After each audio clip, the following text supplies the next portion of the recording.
I want to talk about WrestleMania. You went 2-night affair. You did some interviews. The 2-night thing is the stroke of luck of all time for WWE, right? I don't think Vince comes up on this on his own. I was going when it was like 7 hours and the crowd is just dying by hour 5 and they want to get everybody involved. Now it's like this 2-night thing. I feel like it's reinvigorated it. Can I tell you something? I saw your tweet. I've heard you talk about it. Don't love it. What don't you really? Tell me. I love it. I liked when it was NXT on Saturday. It looked different. It was the up-and-comers. It was a little smaller, right? It was usually in the arena. So this time it would be American Airlines. And then Sunday, you see the big reveal. You see the set. You feel it. You take it in. I hear a lot of wrestling fans complain about the 7-hour show. Guess what? Every UFC, every weekend is 7 hours. Now, I know it's not, wall-to-wall great fights, but I'm sitting there for 7 hours, 43 weeks out of the year. I don't feel bad for wrestling fans who have to sit there for 7 hours, one Sunday night out of the year. So for me, you come back on the Sunday after a tremendous night one, and it kind of feels like we stuck around at the party a little too long. I like it the old way. I know they're making more money. They're not listening to me. They don't care about me. But the old way was perfect. NXT, big show Saturday, and then the granddaddy of them all on Sunday. I prefer that. You're not factoring in the little kids piece of it, though, and the 10-year-olds and the 11-year-olds and the 12-year-olds when they're there for 7 hours. Yeah, I guess. Part. I mean, I think we're both right in a way because I really like the NXT thing too, and I like the combo of those two events when the NXT was first. Right. I do think there's a way that they could tweak it so that the first night is a little more of like showcasing the younger guns. Maybe you put one great match at the end. And then the second night is more of the extravaganza. Because it to me, it felt like Saturday was better than Sunday, which I don't know if that was by design or not. To a degree, yes. I'll also add, my kids, younger than yours, they couldn't make it till the end of Saturday. And by Sunday, they were like, meh, we saw it. I was like, you didn't see Pat McAfee? You didn't watch? They didn't even tune in on Sunday. And so what if you start, let's say, I don't know, at 5 on a Sunday? It doesn't have to start at 8. Those kids, the 10-year-olds, my son 10, 8, they can make it all the way till 10, and then you're getting your 5 hours there. You don't have to start at 8 to go all the way till 1 a.m. or something like that. So again, 77,000, if that number is to be believed, on both nights is a tremendous number. That's 150 plus thousand. So far be it for me. And I saw it with my own eyes. It was packed. It was incredible. It was quite the scene. I'm just saying, coming back, it's like, imagine going to the Super Bowl on Saturday and then on Sunday you're going to the national championship. It just feels like I was just here. You burned out. Interesting. Yeah. What was the highlight? What was the best match? There's a couple of highlights for me. Obviously, seeing Stone Cold was huge, but you know what? I'll give you a different spin on it. Being, a Quebecois myself, a Montrealer, to see a guy like Kevin Owens from a tiny, tiny place called Marieville, Quebec, headlining WrestleMania with Stone Cold, like being in that moment was pretty damn inspiring because most people from where he's from don't get to that moment. I love that. I thought Logan Paul was incredible. I thought the spot, the Three Amigos. So were you expecting that? That was about as good of a celebrity performance as I think I've ever seen in a wrestling match.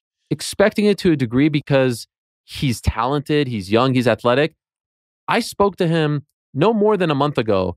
And unless he's working me in this interview, he was completely clueless about the whole thing. He didn't know the date. He didn't know when it was happening. He didn't start training yet. He didn't have his outfit. He had nothing prepared. It looked like he just agreed to something and had no idea what it was. And then he shows up doing that. And then he does the classic heel spot of the Three Amigos. And then, mocks Eddie Guerrero. Was fantastic. And then on Sunday, I mean, I'm a huge McAfee fan. And I think that what he continues to do was incredible, like the athleticism, jumping. And then like McAfee basically lived every single one of our dreams. He went from a match at WrestleMania, calling matches at WrestleMania, wrestling in a match at WrestleMania, then beating someone at WrestleMania, then going up against Vince McMahon, 76 years old at WrestleMania, and then getting stunned by Stone Cold and taking the beer bath. I mean, it was like the trifecta of all trifectas. So the main event I thought was boring and predictable. I agree on McAfee. I think what was interesting about Logan Paul and McAfee together is just like two good athletes. Like a lot of time, even Johnny Knoxville, like at least he knows how to take bumps and has a general feel for, how to sell something. But I think in the past when they've had the people, the green people or the celebs or whoever, they're not like elite athletes, and in this case, we had like Lawrence Taylor. And Oh, that was bad. there was, going way back, Mr. T, where you have like football player athletes, but, a little older, whatever. I thought, to me, Logan Paul, from what I saw, like he could actually do this. He understood like how to kind of connect with the crowd, how to like evoke emotion for them, just like little things he was doing, like standing at the top rope and peering out. Like, honestly, you would, if you didn't know any better, you just would have thought he was a wrestler. So I was impressed. Fantastic. And there are some reports online that part of the deal to come back, which I think is a fascinating window to who he is now, because I actually think he's a very likable guy and has grown a lot since that incident of a few years ago. There's reports online that part of the deal was that he had to end up being a face. Because initially when I watched this, I was like, why are you turning him so quickly? He got all this heat. He's such a good bad guy. But he's very likable now. Like, he's doing likable things. He's mature. He's not Jake Paul. He's not the bad boy. He doesn't have tattoos. He doesn't have the crazy haircut. So I think that's really interesting as well. The Cody Rhodes thing, by the way, was obviously fun. It was great to see him back.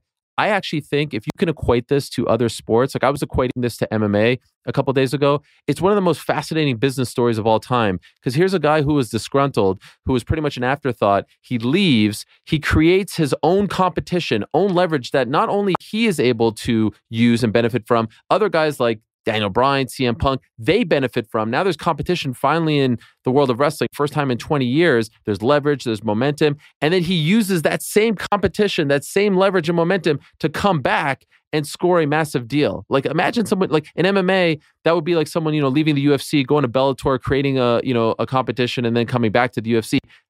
Rarely, if ever, has been done quite well like this. And I think it's a fascinating thing, especially to see how they use him. Do they bury him now? Do they bury the AEW guy, or do they propel him? The next few months of his career, I think, are going to be incredible to watch. Well, I think they'll propel him. I mean, he's the right age, right? It's like when they got AJ Styles in, he's like, 37 around there. And this is usually when the wrestlers, when they have like the peak of their powers kind of stuff. I'm with you. I thought rarely do they let the guy come back who didn't make it the first time. And if they do come back, when they have this huge W in this other place, it's kind of, you're kind of bringing that other place with you to some degree, the shadow of it at least. And, they seem pretty open about it.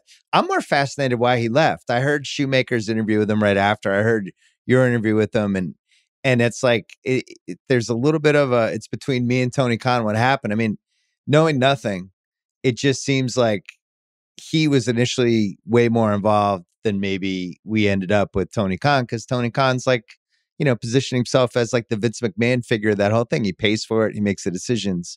And I just, knowing nothing, reading the tea leaves, it seems like something separated on that. I heard the stuff he said about, look, I've wrestled everyone I could wrestle there. How many times can I put people over? It's like, I don't know, man. You had a lot of skin in that game, and now you're leaving? Didn't add up. I mean, 100%. It has nothing to do with the opponents. Let's be honest. We all know that. He built something. No one wants to leave something that they built and then go over to the other guys to try to beat that thing unless something happened, right? No one just says, oh, I've reached the top here, because let's be honest, he didn't reach the top. He was never even champion there. He was TNT champ, but not the actual AEW champion. I think one part of this story that people aren't talking about is, I know who Nick Khan is. You know who Nick Khan is, right? And one thing about Nick is, Nick, full disclosure, used to be my agent. I know him very well. He's now the president of WWE.